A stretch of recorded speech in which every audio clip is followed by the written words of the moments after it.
આમોદ તાલુકાના કાંકરિયા ગામના કુવામાં મગર હોવાની આમોદ વન વિભાગને જાણ કરવામાં આવતા આમોદ વન વિભાગની ટીમ તથા જીવદયા કાર્યકરોએ સાથે મળી કુવામાં પડેલ મગરનું રેસ્ક્યુ કરી બહાર કાઢ્યું હતું।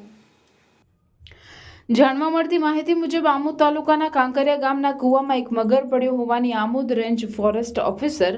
રમેશ ચૌહાણને જાણ થઈ હતી, જેથી રેન્જ ફોરેસ્ટ ઓફિસર રમેશ ચૌહાણે તાત્કાલિક કાંકરિયા ગામે પહોંચી forester Jashubhaiji Parmar, beat guard Anil Padhiyar, Vipin Parmar તેમજ જીવદયા કાર્યકર અનિલ ચાવડા અને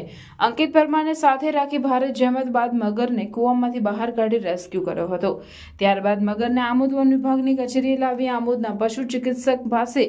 મગરનું મેડિકલ ચેકઅપ કરાવ્યા બાદ મગરને સલામત જગ્યાએ મુક્ત કરવામાં આવ્યો હતો। આજરોજ સામાજિક વનીકરણ રેન્જનો સ્ટાફ ફિલ્ડમાં હોય તે દરમિયાન એ લોકોને બાતમી મળે કે કાંકરિયા ગામ ખાતેથી એક વિશાળકાય મગર કૂવામાં પડેલો છે, જેથી સ્ટાફ સાથે તાત્કાલિક સ્થળ પર પહોંચી મગરને કૂવામાંથી બહાર કાઢવાનું રેસ્ક્યુ કરી એને સહી સલામત અત્યારે રેન્જ કચેરી ખાતે લાવેલ છે। ત્યારબાદ વેટરનરી ડૉક્ટરને બોલાવી તેનું પરીક્ષણ કરાવી તંદુરસ્ત અવસ્થામાં હોય તેને કુદરતી નૈસર્ગિક વાતાવરણમાં છોડવાની પ્રક્રિયા હાથ ધરવામાં આવશે।